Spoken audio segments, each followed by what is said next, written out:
Hello, everyone, and welcome to another episode of The Real Host of Short-Term Rentals.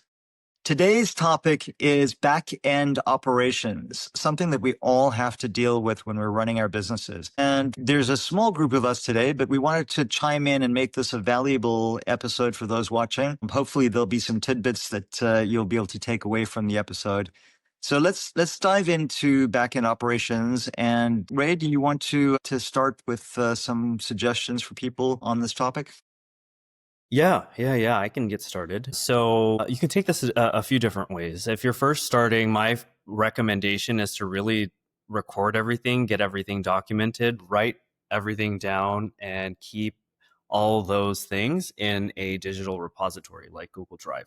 And the reason why you want to do that is if you want to take yourself out of the first initial processes, you can then use those different documents to train your virtual assistants or any team member that is coming in. So that way you don't have to redo it again when you decide to hire someone. So really getting prepared at the very beginning before you add on people or even different tech tools like property management softwares or things that kind of add on to it. But once you're there on the scaling side, the different tools that you can use can get pretty complex. You can build out a very robust tech stack and have multiple different things on top of it. What I've done before is that my property management software, or what we call PMS, can be held in a tool like HostAway. So HostAway can handle messages, calendar updates, invoices. You can update listings directly on there. You can also post onto different OTAs like Airbnb, Booking.com. Also, these are just limited to the names that I'm saying, but you can manage all of those different websites on this one OTA. And the thing I liked about HostAway is managing multiple homes for my owners because I could pull reports and send those out automatically to them.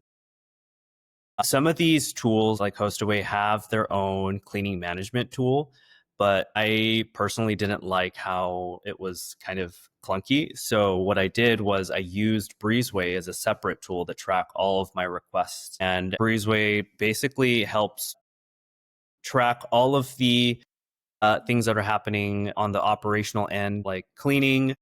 If there's any issues with the home itself, you can put in documents like things that are needed for the fridge, like manuals and things for the entire home. On Breezeway, you can also send out automatic text to cleaning vendors or any maintenance folks that need to come every month. And so that is all automated. HostAway, I don't think has that currently. So Breezeway was a really helpful tool to kind of get all of that managed. Another thing on my tech stack that I've used is pricing tool. So I've used a lot. I've tested so many. So my first one that I used was Beyond Pricing. Beyond Pricing is an amazing tool. It's just a little bit expensive because they charge a percentage fee off of the back end of what you're getting as a host. And so that only really makes sense, in my opinion, if you own the home. But if you're managing multiple properties for other people, I would go with either Price Labs or Wheelhouse because they have a different pricing model to you. So for Wheelhouse, I like the pricing structure of $20 a month per property because then now you're not paying like a 10% or a 1% fee directly to them. So if you've got 20 different properties and you are making 8 to 10K per property, percentage starts to eat up in your revenue. So Wheelhouse is the best way to go because usually if you have a larger set, that $19-20 gets reduced because they'll be able to give you bulk pricing on that. And the one last thing that I want to give here for advice is what I found really helpful is when I finally had a team of people and VAs that helped on the operational end and all of that was to have an FAQ list where they would fill out all of the questions and answers that they would ask me. So the FAQ list was basically just a Google Drive sheet where you have 3 different columns. The first column being the question, the second column being the answer, and then the third column is the date and time of when this was sent.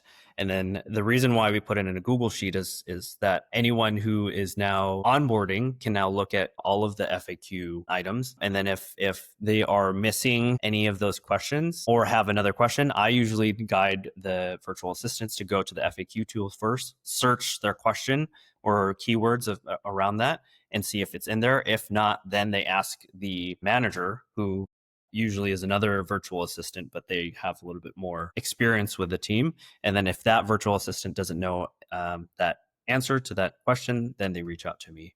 So kind of setting up those tiers to take yourself out of the day-to-day operations so that you as the owner can work on revenue generating activities. I want to dive into some of the things that you just mentioned. And the first one was to record or to put down all your processes in writing, I'm guessing, is what you meant initially. So are you talking about SOPs or standard operating procedures? And if so, how does that look for you? Like, is there a special format, and how do you store those, and how do you or your virtual assistants access those? Yeah. So when I say write them down, what I meant was digitally put them on like a good presentation form. So what I've done is I've come up with, different presentation formats of each SOP.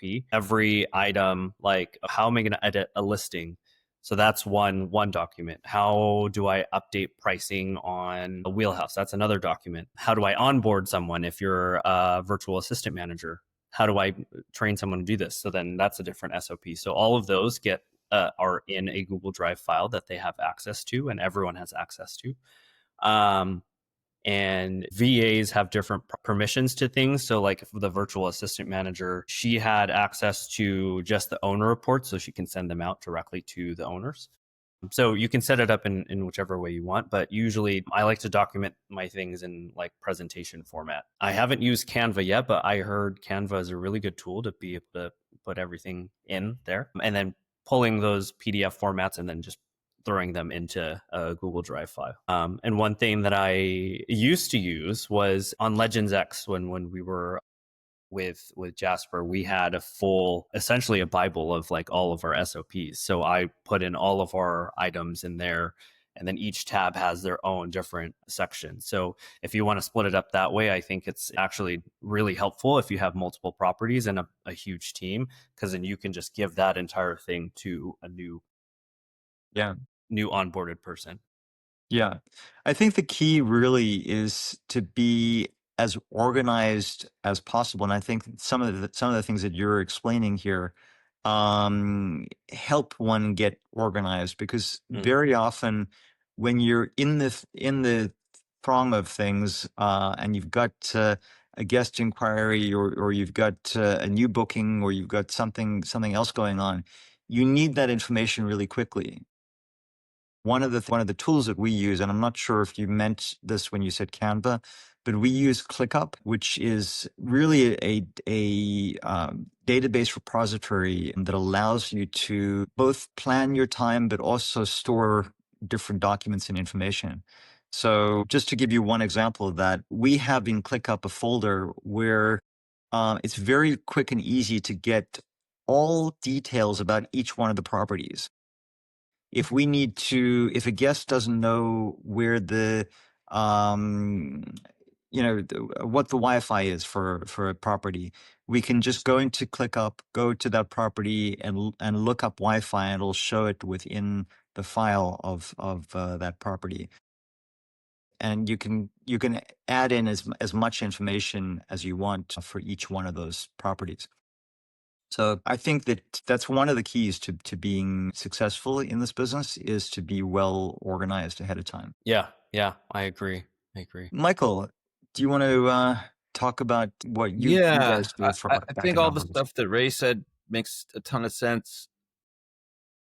Documenting stuff for sure. And I think a good starting point is when you find yourself doing something more than once, that's a good starting point. So once you find yourself doing something twice, that's a good place to go, okay, let me document this and see how I can automate it. And I think a really good starting point is on communication. So there's various softwares that can do that. Hospitable is the one that I started with. They kind of started with auto messaging, and I highly recommend that kind of thing. It's really great because for guests, like if you get a booking, we have it set up so that it'll automatically send a message out saying, hi, insert name here. Thanks for booking, blah, blah, blah. About a couple days before the thing, we'll send you entry instructions. And then a couple days before their stay, it'll give them entry instructions. And then it'll automatically interface with our locks and it'll create a code, a temporary code, last 4 digits of their phone number that will activate maybe a few hours before their stay, and it'll end a couple hours after the stay. I don't have to, there's no intervention on my part at all. So that'll be good. And then a couple times during the stay, it'll send messages to them asking them how things are and everything else. It'll send checkout instructions like the day before they leave. It'll ask them for a review. It'll ask them for private feedback in case something's not right, so that it won't affect our reviews.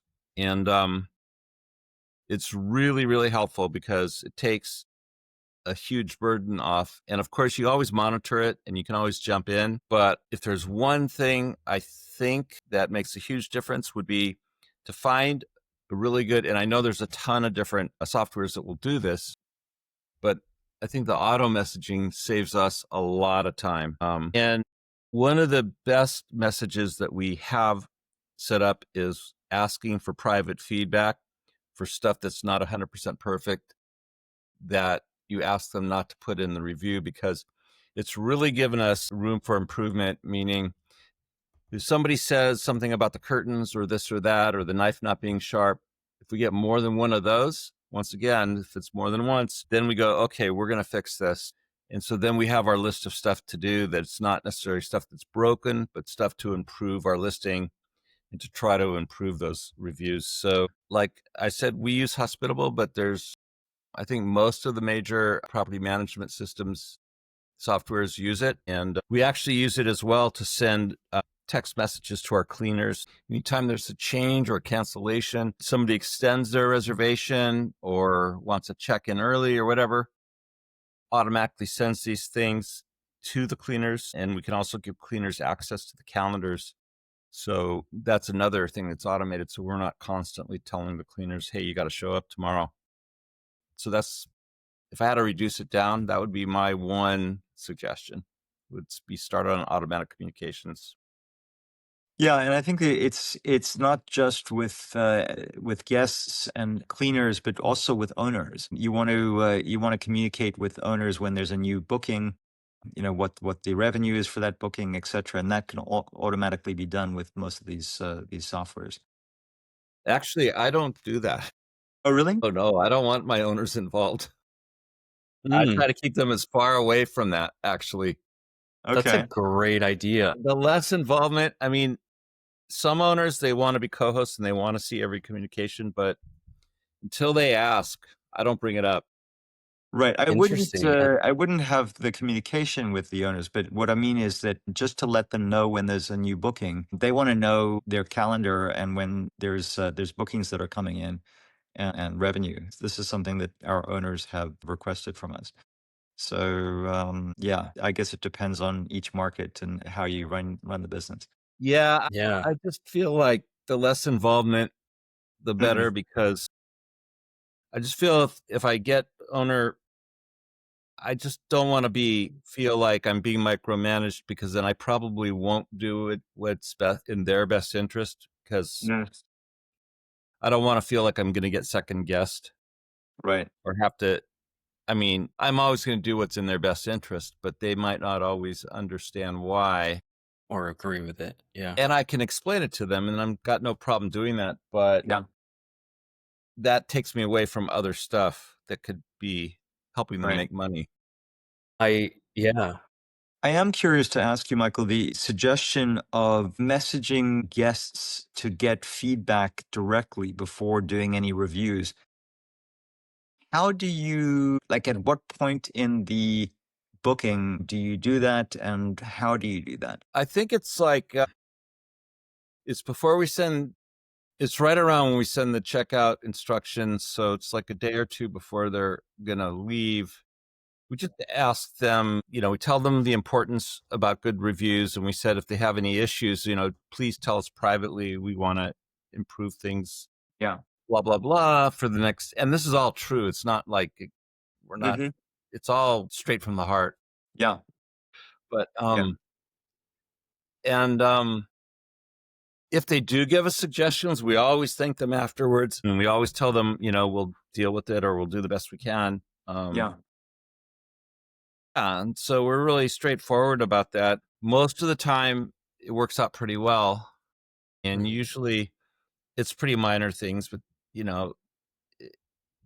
that's where we come up with getting blackout curtains where we didn't realize. I mean, people are really different. Lots of times stuff doesn't bother people, and then some people it does. So we'll get the blackout curtains if more than one person says they want blackout curtains. Yeah. I don't know. Did I answer your question? Yeah, no, that makes sense. That makes sense. Totally. In terms of what we do, and I run a company called Standout Stays in Sonoma County, California. So many of the things that both Ray and Michael mentioned, and I think that those are important. I already brought up ClickUp, which is a software that we use to both manage things to do as well as cleaner schedules, inspector schedules. If there are any issues with the properties, etc.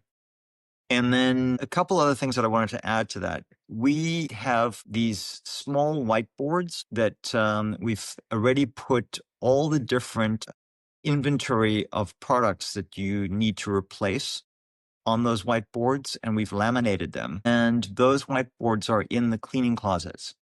So a cleaner will take a look and see toilet paper needs to be bought or dish soap is running low. So they'll check off in front of the column on toilet paper and dish soap, and they'll take a picture of that and send it to us so that we know exactly for this particular property, we need to have an Amazon delivery for these items because they're running low. So that's been helpful on inventory control.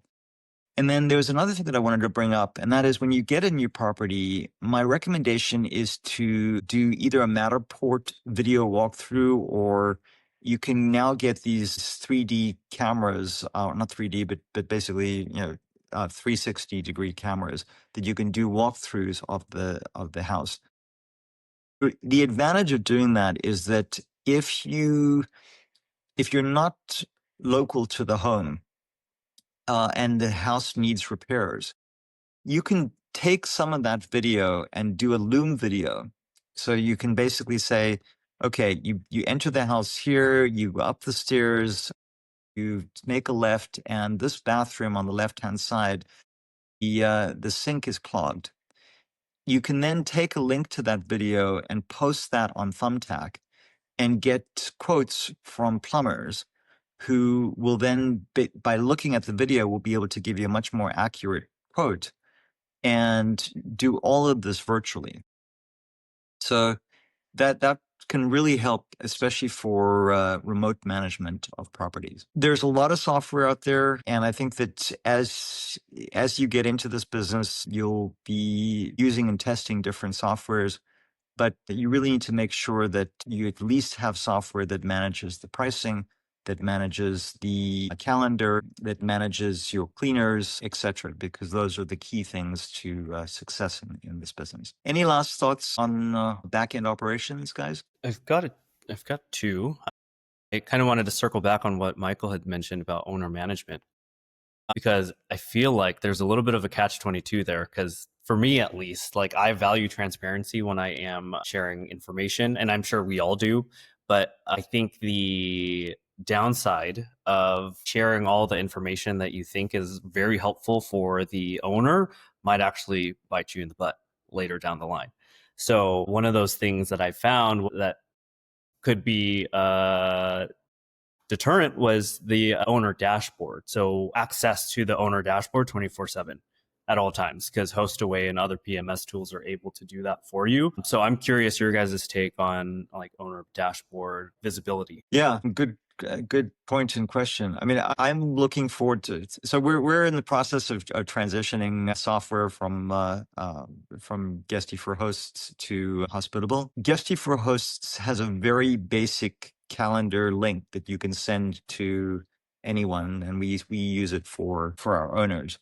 So they can click on that link and they can see their calendar and the bookings in their calendar. But it doesn't allow them to block out dates, for example, if they want an owner stay or to get information from previous stays. I'm looking forward to, my understanding is that Hospitable is just in the process of launching a pretty robust owner dashboard that will allow for past statements, for blocking of the calendar, for looking at financial information, etc. And I think that that's a really solid add for owners. It's something that you can market compared to other companies that don't have that. Yeah, I'm on the fence on it. Having access to the calendar makes sense to me. But for example, I would have the ability to, should the owners be able to see the price each day on that calendar or just should see the availability. So I would be inclined to not show them the price because, for example, if it's not booked this week and I lower the price, are they going to freak out going, my place is worth this much? Or if it's a holiday weekend and the software says, hey, if it jacks it way up, they're going to go, are you out of your mind? It'll never get booked, and they get nervous and they don't want to trust the data. So I would probably not have, and that's an option that I have within the Hospitable software is to not let them see the price information. So I'm on the fence about how much to reveal. Now, if they ask for it, then that's another story. I wouldn't be like, no, you can't see it. It's because it's their place. But No, I wait that's for them to that's ask, a good. I guess, is what I'm saying. Yeah. It's a good point, and I can see the benefit and the negative side of both of them. On the flip side of that, just to give you a counter, Michael, we have some owners who will take over like the 4th of July weekend, just for example, since it's coming up this coming week. My thinking is, how stupid are you to take over this weekend when you can make a huge amount of money because the pricing is much higher during this weekend? So maybe if they saw the pricing of a weekend that they were thinking of staying at the house, they may think twice about actually blocking it. Yeah. Yeah. I mean, it's a good question, the whole question. But part of my pitch, is that I'll do it for you worry free. You don't have to think about it, relax, etc. So that's another reason why too much information. If they want the information, they can have it, but otherwise, just go live your life. I don't know. Yeah. Until it's a problem, it's not a problem, right? Yeah. Yeah. It's interesting because I feel like I'm also on the fence because I've had owners who have been out of the operational end. They just trust that everything's going to go fine. And those are honestly the best types of owners because they're ready to collect the check. And then there's owners who this is their first time, they've never done Airbnb before, and they're a lot more close Hands-on. to Yeah. hands-on. And if it's not their first Airbnb, maybe it's their first investment. And Yeah. I get it. I totally get it. They want to be careful with their money. So you have to be a good steward of their home and their money. And then you have other people who are kind of in the middle where it's okay, well, I trust that you're doing this, but I also still want to see the information that you have. The report for me every month isn't enough. I want to know how much we're making.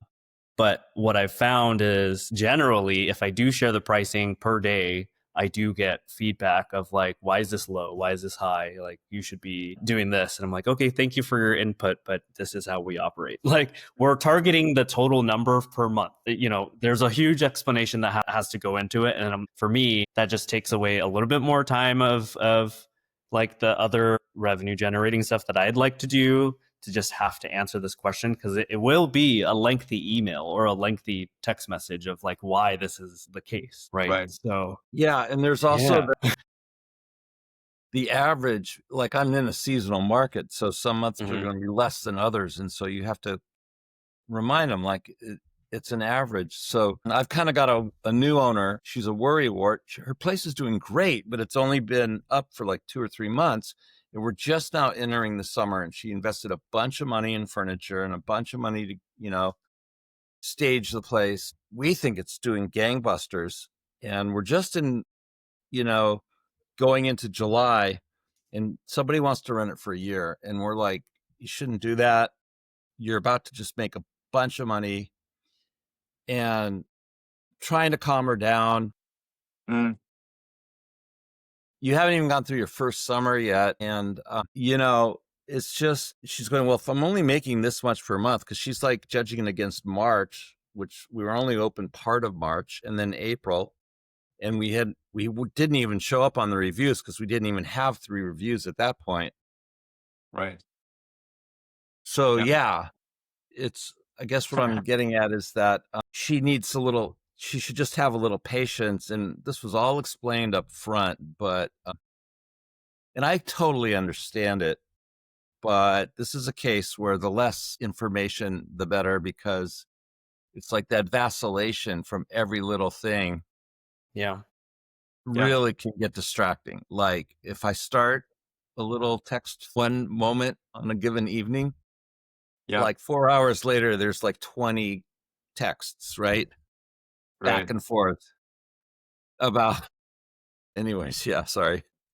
I digress. Guys, we are about at time, but it would be really interesting to see comments from you guys watching out there on your thoughts on sharing the amount of information that you share with your owners, because everyone runs their business differently, and there are pros and cons to it. But please comment on this episode along those lines. We are here every week.